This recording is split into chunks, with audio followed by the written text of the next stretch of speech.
Ring ರಸ್ತೆಯಲ್ಲಿ ಹೋಗ್ತಿದ್ದ ಆ ಸವಾರರ ವಾಹನಗಳು ಏಕಾಏಕಿ ಪಂಕ್ಚರ್ ಆಗ್ತಿದ್ವು. ಪದೇ ಪದೇ ಅದೇ ಜಾಗದಲ್ಲಿ ಗಾಡಿಗಳು ಕೈ ಕೊಡ್ತಿದ್ವು. ಈ ಕುರಿತು ತನಿಖೆಗೆ ಇಳಿದಿದ್ದ ಪೊಲೀಸರು ಈಗ ಪಂಕ್ಚರ್ ಮಾಫಿಯಾದ ಕ್ರಿಮಿಯನ್ನ ಲಾಕ್ ಮಾಡಿದ್ದಾರೆ. ಅದೆಂಥ ಐಡಿಯಾ ನೋಡಿ. ರಸ್ತೆಗೆ ಮೊಳೆಗಳನ್ನ ಬಿಸಾಡೋನು ಇವನೇ, ಪಂಚರ್ ಆದ ಕಾರ್ ಟೈರ್ ಬದಲಾಯಿಸೋನು ಇವನೇ.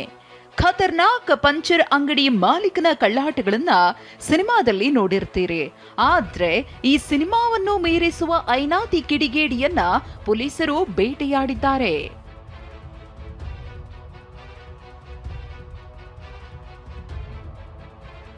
ರಸ್ತೆಗೆ ಮೊಳೆ ಸುರಿಯುತ್ತಿದ್ದ ಪಂಚರ್ ಅಂಗಡಿ ಮಾಲೀಕ, ಪಂಚರ್ ಮಾಫಿಯಾದ ಐನಾತಿ ಕ್ರಿಮಿ ಕೊನೆಗೂ ಲಾಕ್. ನೋಡಿ, ರಸ್ತೆಯಲ್ಲಿ ಬಿದ್ದಿರುವ ರಾಶಿ ರಾಶಿ ಮೊಳೆಗಳನ್ನ ಹೆಬ್ಬಾಳ ಟು ಗೊರಗುಂಟೆಪಾಳ್ಯದ ರಿಂಗ್ ರೋಡ್ನಲ್ಲಿ ನಿತ್ಯ 10 ವಾಹನಗಳು ಪಂಚರ್ ಆಗ್ತಿದ್ವು. ಕಿಡಿಗೇಡಿಗಳು ಕೇಜಿಗಟ್ಲೆ ಕಬ್ಬಿಣದ ಮೊಳೆಗಳನ್ನ ಸುರಿದು ಹೋಗ್ತಿದ್ರು. ಈ ಬಗ್ಗೆ TV9 ಸಾಕಷ್ಟು ಬಾರಿ ವರದಿ ಮಾಡಿತ್ತು.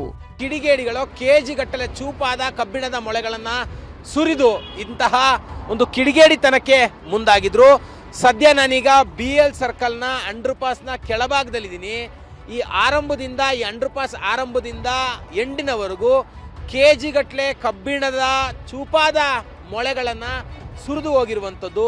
ಎಷ್ಟರ ಮಟ್ಟಿಗೆ ಅಂತ ಹೇಳಿದ್ರೆ, ಈ ಒಂದು ಅಂಡರ್ ಪಾಸ್ ಏನು ಆರಂಭ ಆಗತ್ತೆ, ಅಂಡರ್ ಪಾಸ್ ಆರಂಭ ಆದಾಗಲಿಂದ ಇದೇ ರೀತಿಯಲ್ಲಿ ಕಬ್ಬಿಣದ ಮೊಳೆಗಳನ್ನ ಸುರಿದು ಹೋಗಿರುವಂಥದ್ದು. ಈ ಬಗ್ಗೆ ಎಚ್ಚೆತ್ತಿದ್ದ ಟ್ರಾಫಿಕ್ ಪೊಲೀಸರು ರಸ್ತೆ ಸುತ್ತಲಿನ ಸಿಸಿ ಕ್ಯಾಮೆರಾ ಜಾಲಾಡಿದ್ರು.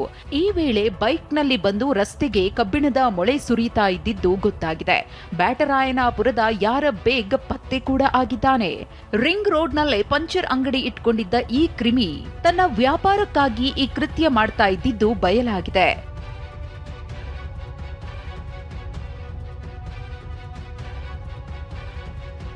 ಜಾಲಹಳ್ಳಿ ಠಾಣೆ ಪೊಲೀಸರು ಯಾರ ಬೇಗ್ ವಿರುದ್ಧ FIR ದಾಖಲಿಸಿ ಜೈಲಿಗೆ ಕಳಿಸಿದ್ದಾರೆ.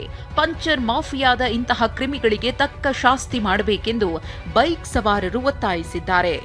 ಎಲ್ಲೋ ಅರ್ಜೆಂಟಾಗಿ ಹೋಗ್ತಾ ಇರ್ತೀವಿ, ಪಂಚರ್ ಆಗುತ್ತೆ, ನಾವು ಕೆಲಸ ಕಾರ್ಯ ಬಿಟ್ಟು ಅಲ್ಲಿ ಪಂಚರ್ ಹಾಕಿಸ್ಕೊಂಡು ಹೋಗ್ಬೇಕಾಗುತ್ತೆ. ನೀವು ಮಾಡಿರೋ ಕಾರ್ಯದಿಂದ ನಮ್ಗೆ ಅನುಕೂಲನೇ 100%. ಸರ್ ಇಲ್ಲ ಪಂಚರ್ ಆಗ್ತಾ ಇತ್ತು, ನಮಗೆ ಅದ್ರ ಬಗ್ಗೆ I am not aware of that.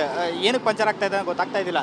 2-3 ಸತಿ ನನಗೂ ಪಂಚರ್ ಆಯಿತು, ನಾನು ಹೋಗಲ್ಲಿ ಪಂಚರ್ ಹಾಕಿಸ್ಕೊಂಡೆ. ನಮ್ಮ ಟ್ಯೂಬ್ಲೆಸ್ಸು ನಡೆಯುತ್ತೆ ಸರ್, ಸ್ವಲ್ಪ ದೂರ ಆದರೂ ಹೋಗುತ್ತೆ. ಟ್ಯೂಬ್ ಹಾಕಿಸ್ಕೊಂಡಿರೋರ್ದು ಅಲ್ಲೇ ಫ್ಲಾಟ್ ಆಗಿಬಿಡುತ್ತೆ, ತಳ್ಕೊಂಡು ಹೋಗ್ಬೇಕು. ರಿಂಗ್ ರಸ್ತೆ ಸೇರಿದಂತೆ ನಗರದ ಹಲವು ರೋಡ್ಗಳಲ್ಲಿ ಈ ರೀತಿ ಪಂಚರ್ ಮಾಫಿಯಾ ನಡೆಯುತ್ತೆ. ಸವಾರರ ಜೇಬಿಗೆ ಕತ್ತರಿ ಹಾಕುವ ಇಂತಹ ಕಿಡಿಗೇಡಿಗಳಿಗೆ ಪೊಲೀಸರು ತಕ್ಕ ಶಾಸ್ತಿ ಮಾಡಬೇಕಿದೆ. ಕಿರಣ್ ಸೂರ್ಯ, TV9 ಬೆಂಗಳೂರು.